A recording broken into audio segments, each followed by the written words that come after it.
नमस्कार प्रिय श्रोताओं, आज की इस अद्भुत भक्ति कथा में आपका स्वागत है। क्या मरे हुए इंसान से बात की जा सकती है? क्या मृत्यु के बाद भी आत्मा कहीं रहती है? क्या भगवान की कृपा से हमें बिछड़े हुए प्रियजनों का कोई संदेश मिल सकता है? आज की यह कहानी इन्हीं प्रश्नों का उत्तर देने का प्रयास करेगी। कथा को अंत तक अवश्य सुनिए, क्योंकि इसके अंत में छिपा है जीवन, मृत्यु और भक्ति का एक गहरा रहस्य। बहुत समय पहले एक छोटे से गांव में माधव नाम का एक युवक रहता था। वह भगवान विष्णु का परम भक्त था। उसके पिता का देहांत बचपन में ही हो गया था और उसकी माँ ने बड़ी कठिनाइयों में उसका पालन पोषण किया था। माधव अपनी माँ से बहुत प्रेम करता था। उसकी दुनिया उसकी माँ से शुरू होती थी और उसी पर समाप्त होती थी। समय बीतता गया और माधव जवान हो गया। वह प्रतिदिन मंदिर जाता, भगवान का नाम जपता और अपनी माँ की सेवा करता। गांव के लोग उसकी भक्ति और सेवा भावना की प्रशंसा करते थे। लेकिन एक दिन ऐसा आया जिसने उसके जीवन को पूरी तरह बदल दिया। उसकी माँ गंभीर रूप से बीमार पड़ गई।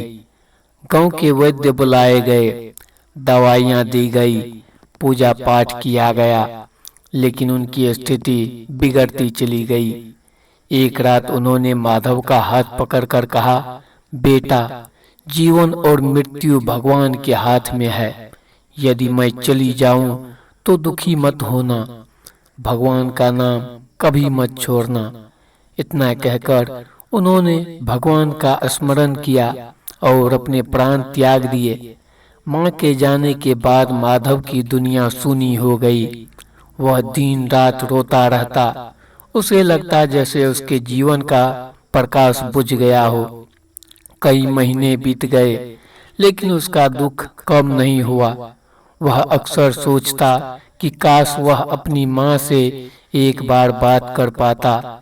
एक दिन वह जंगल के पास स्थित एक प्राचीन मंदिर में गया।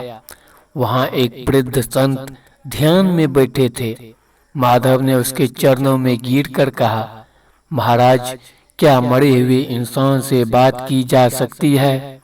मैं अपनी माँ से एक बार बात करना चाहता हूँ। संत ने अपनी आंखें खोली और शांत स्वर में बोले, पुत्र, यह प्रश्न बहुत पुराना है। संसार में अनेक लोग अपने बिछड़े परिजनों से बात करना चाहते हैं, लेकिन पहले यह समझो कि मृत्यु क्या है। माधव ने कहा, महाराज, मेरे लिए मृत्यु मेरी माँ से बिछड़ जाना है। संत मुस्कुराए और बोले, नहीं पुत्र, मृत्यु अंत नहीं है, यह केवल एक परिवर्तन है। जैसे मनुष्य पुराने वस्त्र त्याग कर नए वस्त्र धारण करता है, वैसे ही आत्मा पुराने शरीर को छोड़कर आगे बढ़ जाती है। संत की बातें सुनकर माधव कुछ देर शांत रहा, लेकिन उसका मन अभी भी अपनी माँ को देखने और उससे बात करने के लिए व्याकुल था। संत ने उसकी स्थिति समझ ली। उन्होंने कहा, यदि तुम वास्तव में अपनी माँ को पाना चाहते हो तो मृत आत्माओं को पुकारने की कोशिश मत करो, भगवान को पुकारो। जब भगवान प्रसन्न होंगे तो तुम्हारे हृदय का अंधकार स्वयं दूर हो जाएगा। उस दिन से माधव ने कठोर भक्ति प्रारंभ कर दी। वह प्रतिदिन प्रातः काल नदी किनारे बैठकर भगवान का नाम जपता, दिन में सेवा करता और रात को मंदिर में भजन गाता। धीरे धीरे उसका मन शांत होने लगा, लेकिन माँ की याद अभी भी उसे रुला देती थी। एक रात पूर्णिमा थी। आकाश में चंद्रमा चमक रहा था। माधव मंदिर में बैठकर भगवान विष्णु का ध्यान कर रहा था। अचानक उसे ऐसा अनुभव हुआ जैसे कोई उसके सिर पर स्नेह से हाथ फेर रहा हो। उसने आंखें खोली, लेकिन वहां कोई नहीं था। फिर भी उसके मन में एक अद्भुत शांति उतर आई। उसी क्षण उसे अपनी माँ की आवाज याद आई, बेटा, भगवान का नाम कभी मत छोड़ना। माधव की आंखों से आंसू बहने लगे। उसे लगा जैसे उसकी माँ कहीं दूर नहीं है, उनका प्रेम उसके भीतर जीवित है। अगले दिन वह फिर संत के पास गया और अपना अनुभव बताया।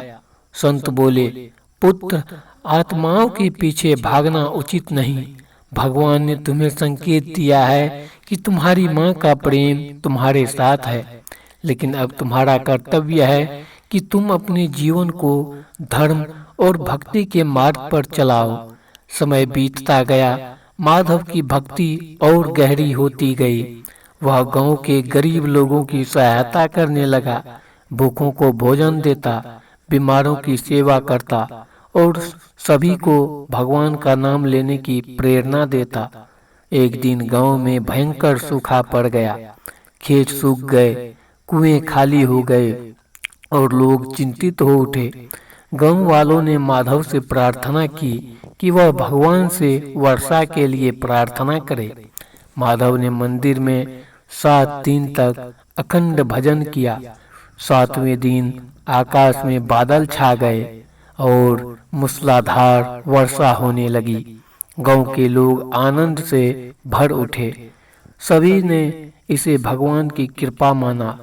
उस दिन से माधव का सम्मान और बढ़ गया, लेकिन वह हमेशा विनम्र बना रहा। वर्षों बाद वह स्वयं एक ज्ञानी संत बन गया।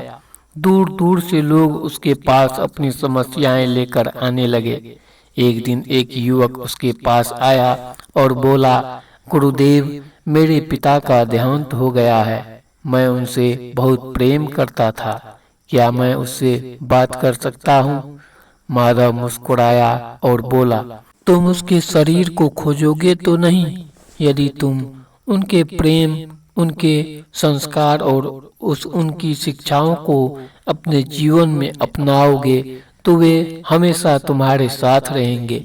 युवक ने पूछा, तो क्या आत्माएं हमसे बात नहीं करती? माधव ने कहा, कभी कभी भगवान हमारे हृदय में स्मृतियों, प्रेरणाओं और शांति के रूप में उत्तर देते हैं, लेकिन सच्ची भक्ति का उद्देश्य मृतकों से संपर्क करना नहीं, बल्कि परमात्मा से जुड़ना है। युवक की आंखों में आंसू आ गए। उसे अपने प्रश्न का उत्तर मिल चुका था। धीरे धीरे माधव की यह शिक्षा पूरे क्षेत्र में फैल गई। लोग समझने लगे कि मृत्यु कोई भयावह अंत नहीं, बल्कि आत्मा की यात्रा का एक पड़ाव है। जो लोग भगवान का स्मरण करते हैं वे मृत्यु से नहीं डरते। वे जानते हैं कि आत्मा अमर है और परमात्मा ही अंतिम सत्य है। एक दिन जब माधव बहुत वृद्ध हो गया तो उसने अपने शिष्यों को बुलाया और कहा, मैंने जीवन में एक बात सीखी है, मनुष्य अपने प्रियजनों को खोकर टूट जाता है क्योंकि वह शरीर को ही सब कुछ मान लेता है, लेकिन जब वह भगवान को जान लेता है तब उसे समझ आता है कि प्रेम कभी नहीं मरता, आत्मा कभी नहीं मरती और भगवान कभी किसी को अकेला नहीं छोड़ते। इतना कहकर उसने भगवान का नाम लिया और ध्यान में लीन हो गया।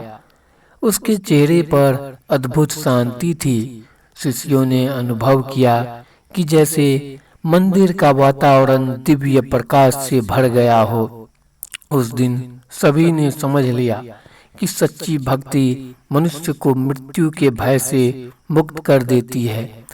इस कथा से हमें शिक्षा मिलती है कि मरे हुए इंसान को पुकारने के बजाय भगवान को पुकारना चाहिए। जो ईश्वर की भक्ति करता है उसे अपने सभी प्रश्नों के उत्तर मिल जाते हैं। प्रियजनों का प्रेम, उनकी स्मृतियाँ और उनके संस्कार हमारे भीतर जीवित रहते हैं। इसीलिए मृत्यु पर शोक में डूबने के बजाय हमें उनके अच्छे कार्यों को अपनाना चाहिए और भगवान के मार्ग पर चलना चाहिए। यही जीवन का सत्य है और यही भक्ति का सार है।